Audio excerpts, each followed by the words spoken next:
नमस्कार and welcome to all of you in Global Lookout. दोस्तों, already आप लोग ने काफ़ी सुना होगा इस बारे में कि पाकिस्तान की जो इस समय की इकोनॉमी हालत है वो बहुत ज़्यादा ख़राब है।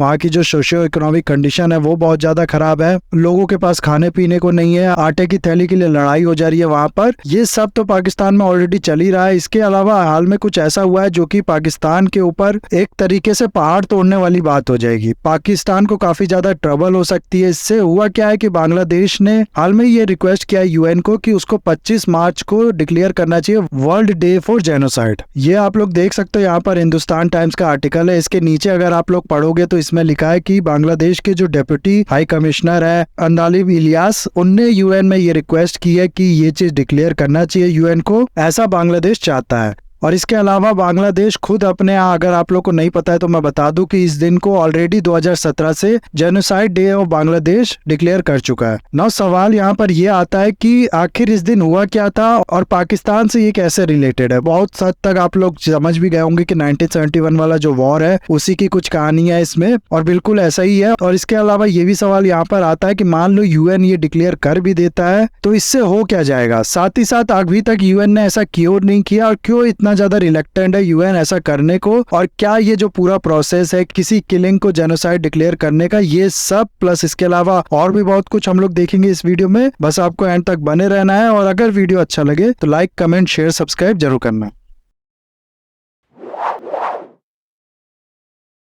तो 1971 में आप लोग को पता होगा कि इंडिया और पाकिस्तान का वॉर हुआ था बांग्लादेश के इशू पे, यानी कि उस समय जो ईस्ट पाकिस्तान था वो आज़ादी चाहता था पाकिस्तान से, जिसको लेके कॉन्फ्लिक्ट शुरू हुआ। और इसके बाद पाकिस्तान ने इंडिया पे भी अटैक कर दिया, जिसके बाद इंडिया भी इसमें एंटर कर गया। हालांकि इंडिया की जो एंट्री है ये तो काफ़ी ज़्यादा लेट 3 दिसंबर को लगभग हुई थी 1971 में, लेकिन ये जो कॉन्फ्लिक्ट था पूरा उस समय की ईस्ट पाकिस्तान और वेस्ट पाकिस्तान के बीच में, ये शुरू हुआ था 25 मार्च 1971 को। इस दिन पाकिस्तानी आर्मी ने ढाका में निहत्थे लोगों पे मिडनाइट में, यानी कि आधी रात को गोली चलाना शुरू कर दी थी, और लगभग 1000 लोग इसमें जो है मारे गए थे। इसी के बाद से ऑपरेशन सर्चलाइट जो है पाकिस्तान का, उसकी शुरुआत हुई थी। और इसके बाद से यानी कि 25 मार्च 1971 से लेके 16 दिसंबर 1971 को जब पाकिस्तान ने फाइनली सरेंडर किया इंडियन आर्मी के सामने, तब तक इस मूवमेंट में इन लोगों ने लगभग 9 मिलियन लोगों की किलिंग की थी। अकेले 3 लाख से ज्यादा औरतों का तो सिर्फ रेप किया गया था पाकिस्तान आर्मी जो है उसके द्वारा। इसके अलावा और भी काफ़ी ज़्यादा एट्रोसिटीज़, किलिंग्स, रेप्स और जो टॉर्चर है ये सब किया जा रहा था। मुक्ति वाहिनी उन लोग की आर्मी थी जो कि आज़ाद होना चाहते थे पाकिस्तान से, उन लोग के अगेंस्ट में काफ़ी अत्याचार किया गया था, और इन्हीं सब की शुरुआत हुई थी 25 मार्च को। इसीलिए इस समय काफ़ी ज़्यादा बांग्लादेश के जो लोग हैं, और अभी जैसे कि मैंने आप लोगों को बताया कि यूएन में भी बांग्लादेश के जो हाई कमिश्नर है, डेप्यूटी हाई कमिश्नर है वो, और कई ऑर्गेनाइजेशन जो कि इस ऑब्जेक्टिव के लिए हमेशा जो आवाज़ उठाती रहती हैं, जैसे कि international forum for secular Bangladesh Switzerland में, इन सब ने यूएन के हेडक्वार्टर और United nation human right council के हेडक्वार्टर जो है उसके सामने प्रोटेस्ट करना शुरू किया है। इनकी डिमांड है कि ये जो जेनोसाइड किया गया था पाकिस्तान आर्मी के द्वारा, इसको रिकॉग्नाइज किया जाए और इसको कहा जाए कि हाँ ये चीज जेनोसाइड ही थी। नहीं तो ऐसे अगर आप लोग देखोगे ना, तो ऐसे अभी तक जो वर्ल्ड का रिएक्शन रहा है ये कुछ इस तरीके से कि ठीक है कुछ यहाँ पर हुआ था 1971 में जो कि नहीं होना चाहिए था, कुछ लोग मारे गए थे जो कि गलत था। अब आप लोग सोचो कि ये कितनी ज्यादा गलत बात है, कितना ज्यादा डाउन प्ले करने वाली जब बात हो गई इस चीज को। ये बिल्कुल उसी तरीके से हो गया जैसे कि जलियांवाला बाग पे ब्रिटिशर्स कहे या फिर दुनिया कहे कि ठीक है हाँ हुआ था, कुछ लोग मारे गए थे जो कि नहीं होना चाहिए था। तो जाहिर सी बात है इस पे जो इंडियन है, मेरे को और आपको थोड़ा बहुत जो गुस्सा है वो तो आएगा ही, क्योंकि इतनी बड़ी चीज को आप इतना ज्यादा डाउन प्ले करने की कोशिश कर रहे हो जैसे कुछ हुआ ही नहीं था, और छोटा बनाने की कोशिश कर रहे हो। इसीलिए खुद ब्रिटिश जो है वो भी इस चीज को नहीं मानता। अभी हाल ही में आप लोग को पता होगा कि 2019 में जो जलियांवाला कांड था उसको 100 साल हुए थे, जिसमें जो उस समय की ब्रिटेन की पीएम थी उनने इसको शेमफुल स्कार बताया था ब्रिटिश की हिस्ट्री पे। तो ब्रिटेन भी इसको बहुत ज्यादा डाउन प्ले करने की कोशिश नहीं करता है, लेकिन और वही अगर आप लोग कंपेयर करो ना जलियांवाला बाग को और ये जो बांग्लादेशियों का इस टाइम पे स्लॉटर हुआ था, तो जलियांवाला बाग उसके मुकाबले बहुत ज्यादा वाकई में छोटा इवेंट था, लेकिन इसको फिर भी डाउन प्ले करने की कोशिश नहीं की जा रही। और इसको जो इतना बड़ा इवेंट था जिसमें कितने 9 मिलियन, जैसे कि मैंने आप लोग को बताया, जिसका मतलब है कि 90 लाख लोग जो है वो मारे गए थे, को अभी तक जेनोसाइड नहीं डिक्लेयर किया गया यूएन की तरफ से। तो सोचो आप लोग क्या बीत रही होगी बांग्लादेशियों पे, और कितना गुस्सा आता होगा उन लोग को ये सब सुन के।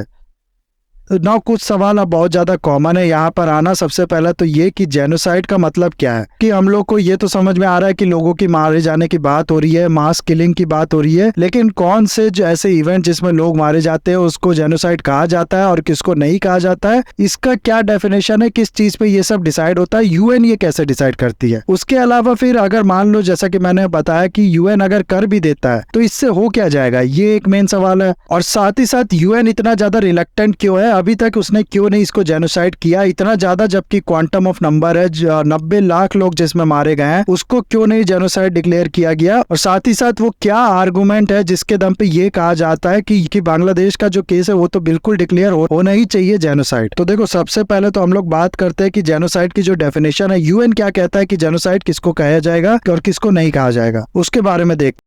आप लोग को पता होगा कि वर्ल्ड वॉर 2 और इससे पहले जो हिस्ट्री अगर आप लोग पढ़ोगे तो हमेशा हॉलोकास्ट का नाम आप लोग को सुनाई देगा। ये कुछ भी नहीं है, ज्यूस लोगों को जो मारा गया था हिटलर द्वारा उसी को हॉलोकास्ट कहा जाता है। और साथ ही साथ ऐसा ही ऑटोमन एम्पायर में आर्मेनियन लोगों के ऊपर किया जा रहा था, आर्मेनियन लोगों को काफी ज्यादा किलिंग्स की जा रही थी, उनको टॉर्चर किया जा रहा था। तो इस तरीके के जो एक्ट्स थे इनको डिफाइन करने के लिए जेनोसाइड टर्म का इस्तेमाल किया गया राफेल लैंकिम के द्वारा। ये एक पॉलिश ज्यूस लॉयर थे जिसने इस टर्म को दिया। नहीं तो इससे पहले क्राइम मतलब था कि कोई व्यक्ति किसी दूसरे व्यक्ति को कुछ मार दे या फिर कुछ उसका सामान छीन ले या फिर कुछ और इस तरीके की एक्टिविटी जो कि इलीगल हो उसको क्राइम कहा जाता था। लेकिन इस तरीके के एक्ट जिसमें एक स्टेट के द्वारा लोगों को मारा जाए और काफी ज्यादा लार्ज स्केल पे मारा जाए, इसके लिए कोई टर्म नहीं था। विंस्टन चर्चिल जो थे वो इस हॉलोकास्ट को कहते थे अ क्राइम विदाउट नेम। तो इस तरीके के जो बहुत ही ज्यादा ब्रूटल सर्कमस्टेंसेस थे जिसमें एक स्टेट द्वारा लोगों को मारा जाए, उसको नाम दिया गया जेनोसाइड का राफेल लैंकिम द्वारा। उसके बाद वर्ल्ड वॉर 2 के बाद जब न्यूरम्बर्ग ट्रायल चला तो इसमें भी काफी ज्यादा इस वर्ड का इस्तेमाल किया, लेकिन अभी तक केवल इस वर्ड का मतलब पता था, इसको लीगल बैकिंग नहीं थी। यानी कि जेनोसाइड अगर कोई अटेम्प्ट करता है तो उसको कहीं से कोई लीगल डेफिनेशन नहीं थी कि ये काम होगा तभी जेनोसाइड कहलाएगा। केवल जो लार्ज स्केल पे किलिंग थी उसको नाम दे दिया जाता था जेनोसाइड का। और फाइनली 1951 में यूएन में एक जो कन्वेंशन था वो इनेक्ट किया गया। 1951 से ये जो कन्वेंशन है ये इफेक्टिव हो गया और इसका नाम था convention on prevention and punishment of crime of genocide, जिसको जेनोसाइड कन्वेंशन भी कहते हैं। इसमें लीगल डेफिनेशन दी गई जेनोसाइड को और इसमें कहा गया कि किसी भी रेशियल ग्रुप या फिर कम्युनिटी या रिलीजन ग्रुप के अगेंस्ट में अगर उसके जो मेंबर्स है उनको किल किया जाता है, उनको सीरियस बॉडली और मेंटल हार्म पहुंचाया जाता है जो कि एक ग्रुप के ही हो और इसी वजह से उनको ये हार्म पहुंचाया जाता है। और इसके अलावा डेलिब्रेटली ऐसे एक्शन लिए जाते हैं जिसकी वजह से किसी ग्रुप के लाइफ कंडीशन पे असर पड़े, उसके फिजिकल स्टेटस पे असर पड़े, किसी ग्रुप के अंदर जो बर्थ है उसको कंट्रोल किया जाए, उसको रोका जाए और लास्ट किसी ग्रुप के अंदर जो बच्चे हैं उनको फोर्सफुली ट्रांसफर किया जाए एक जगह से दूसरी जगह पे। तो ये सब चीज कहलाएगा जेनोसाइड। तो इनमें से कोई एक कंडीशन ही अगर वेरीफाई करता है तो वो जेनोसाइड कहलाएगा। जरूरी नहीं है सारी जो कंडीशन है वो जेनोसाइड कहलाने लगे, सिर्फ केवल बच्चों को एक जगह से दूसरी जगह पे ट्रांसफर किया जाए तो इसको जेनोसाइड कहा जा सकता है यूएन द्वारा। ना अब ये जो लीगल डेफिनेशन है ना, इसने क्या किया कि ये एक तरीके का मॉडल बन गया बाकी कंट्रीज के लिए, बाकी ऑर्गेनाइजेशन के लिए, उनकी जो डेफिनेशन थी जेनोसाइड की उसको डिक्लेयर करने के लिए। इसीलिए आप लोग ने सुना होगा कि आईसीसी ने अभी हाल में ही पुतिन को अरेस्ट वारंट इशू किया है। वो क्यों किया है? क्योंकि पुतिन की वजह से जो बच्चे हैं वो यूक्रेन से फोर्सफुली ट्रांसफर किए गए हैं रशिया में। तो भले ही आईसीसी जो है वो यूएन के अंदर नहीं है, वो अलग बॉडी है, लेकिन ये जो डेफिनेशन है जेनोसाइड की, इसी के दम पे उसने भी अपनी डेफिनेशन बनाई है और इसीलिए सिर्फ बच्चों का जो ट्रांसफर है उसके बेसिस पे उसने इस केस को लिया है कि पुतिन जो कर रहे हैं वो जेनोसाइड है यूक्रेन में। हालांकि अभी जो है वो कन्विक्शन नहीं सुनाया है, अभी केवल इस केस को एक्सेप्ट किया है कि ठीक है इस पर सुनवाई करेंगे। तो ये तो खैर दूसरी बात हो गई। इसके अलावा ये जो कन्वेंशन है ना, इसमें ये भी कहा गया कि एक तो जेनोसाइड का एक्ट करना, इसके अलावा जो जेनोसाइड है वो करने के लिए कॉन्स्पिरेसी करना, साथ ही साथ डायरेक्ट और पब्लिक इंसाइटमेंट करना जेनोसाइड के लिए, यानी लोगों को भड़काना किसी ग्रुप को पे अटैक करने के लिए, साथ ही साथ सिर्फ अटेम्प्ट करना जेनोसाइड का, और लास्ट कॉम्प्लिसिटी ऑफ जेनोसाइड, ये सब पनिशेबल क्राइम है। तो जेनोसाइड का डेफिनेशन मैंने आप लोग को बता दिया और यूएन के अंदर क्या क्या क्राइम है। सिर्फ जेनोसाइड करना ही क्राइम नहीं है बल्कि उसको इंसाइट करना और ये जो बाकी 5 चीज मैंने आप लोग को बताया ये सब क्राइम है। तो इसी के दम पे यूएन जो है वो किसी किलिंग को जेनोसाइड डिक्लेयर करता है। ऐसा नहीं है कि कहीं पर भी लार्ज स्केल पे लोग जो है वो मारे जाते हैं तो उसको जेनोसाइड डिक्लेयर कर देता है, उसकी कुछ डेफिनेशन है। इसीलिए 1948 के बाद जब ये जो कन्वेंशन है ये साइन किया गया था, 1951 में ये जो कन्वेंशन है ये इफेक्टिव हुआ था, लेकिन साइन 1948 में किया गया था, उसके बाद से कई बार ऐसा हुआ है कि काफी ज्यादा लोगों की जो किलिंग है वो हुई है या फिर उनको भागने पे मजबूर कर दिया गया है, लेकिन उन सभी को जेनोसाइड नहीं कहता यूएन। केवल 3 ही बार ऐसा हुआ है कि यूएन ने किसी किलिंग को, इस तरीके की किसी एक्ट को जेनोसाइड का नाम दिया है यूएन ने, और वो है 1994 में रवांडा में जो जेनोसाइड हुआ था, और 1995 में बोस्निया किलिंग्स जो हुई थी, उसके अलावा 1975 में कंबोडिया सिविल वॉर में जो किलिंग्स हुई थी उसको यूएन कहता है ये सब जेनोसाइड है। बाकी इसके अलावा किसी भी किलिंग्स यूएन ने जेनोसाइड डिक्लेयर नहीं किया है। ये तो एक चीज हो गई कि यूएन की अपनी डेफिनेशन है, उसके हिसाब से वो किसी चीज को जेनोसाइड कहता है और किसी को नहीं कहता है।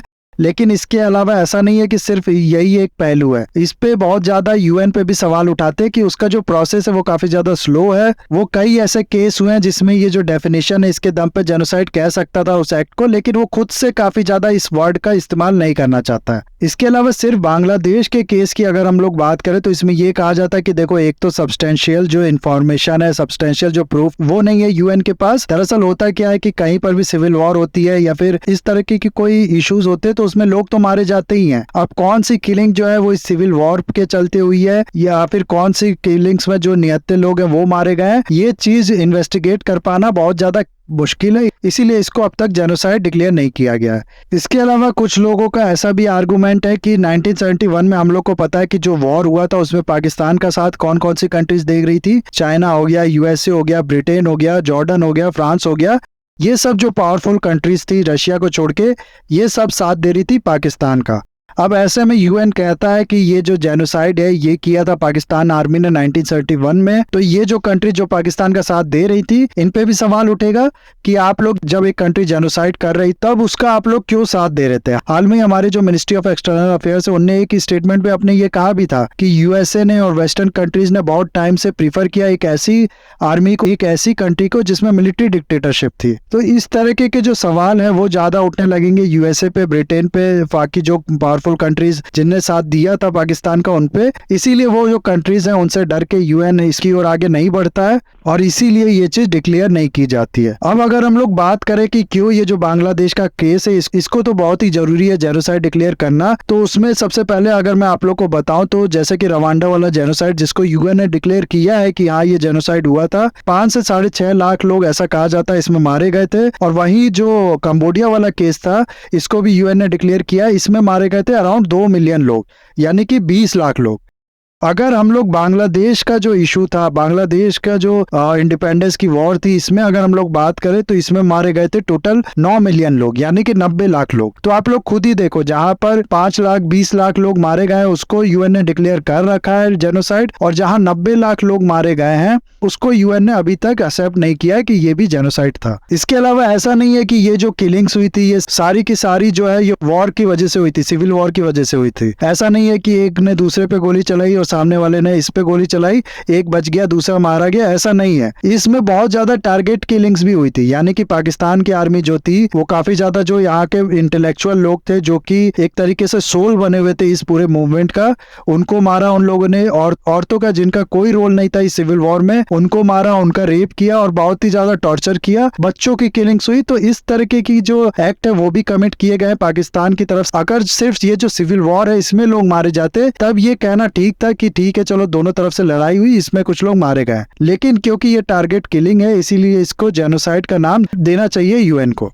प्लस ये जो पूरा एक्ट है जाहिर सी बात है ये कमिट किसके द्वारा किया गया था, ये पाकिस्तान की रेगुलर आर्मी द्वारा कमिट किया गया था। तो ये कोई छोटा मोटा कॉन्फ्लिक्ट नहीं है, ऐसा नहीं है कि 2 ग्रुप लड़े थे उसमें जो हुआ है वो हुआ है, एक कंट्री द्वारा, एक कंट्री के आर्मी द्वारा पूरा प्लान वे में ये किया गया था, टारगेट किलिंग की गई थी, लोगों को टॉर्चर किया गया था, इसीलिए इसको जेनोसाइड का नाम देना चाहिए, ऐसा कहना है बांग्लादेश का। और इसी के लिए ये जो डिमांड है वो काफी ज्यादा उठ रही है। और अब यूएन में भी जो इसकी बात है वो बांग्लादेश के डेप्यूटी हाई कमिश्नर ने छेड़ दी है। और ये चीज कहा जा रहा है कि इसकी वजह से जो यूएन की क्रेडिबिलिटी है वो भी दांव पे लगी है। जब एक इतने बड़े इवेंट को यूएन खुल के जेनोसाइड भी नहीं डिक्लेयर कर पा रहा है, भले किसी भी प्रेशर की वजह से हो या फिर प्रेशर की वजह से ना हो, किसी और कारण की वजह से हो, अगर वो नहीं कर पा रहा है, इस चीज को रिकॉग्नाइज नहीं कर पा रहा है, तो आज भी जो बांग्लादेश के लोग हैं वो कैसे इस चीज को विश्वास करेंगे कि यूएन जो है वो फर्दर भी कुछ हो बांग्लादेश में तो उसके लिए सिक्योरिटी प्रोवाइड कर पाएगा, या फिर पूरे वर्ल्ड में अगर कुछ होता है तो यूएन सिक्योरिटी प्रोवाइड कर पाएगा। इसीलिए यूएन की जो क्रेडिबिलिटी है वो भी ऐसा कहा जा सकता है कि इसकी वजह से दांव पे लगी हुई है। ना हम लोग का जो सबसे लास्ट सवाल था वो ये कि अगर मान लो यूएन कर भी देता है तो हो क्या जाएगा,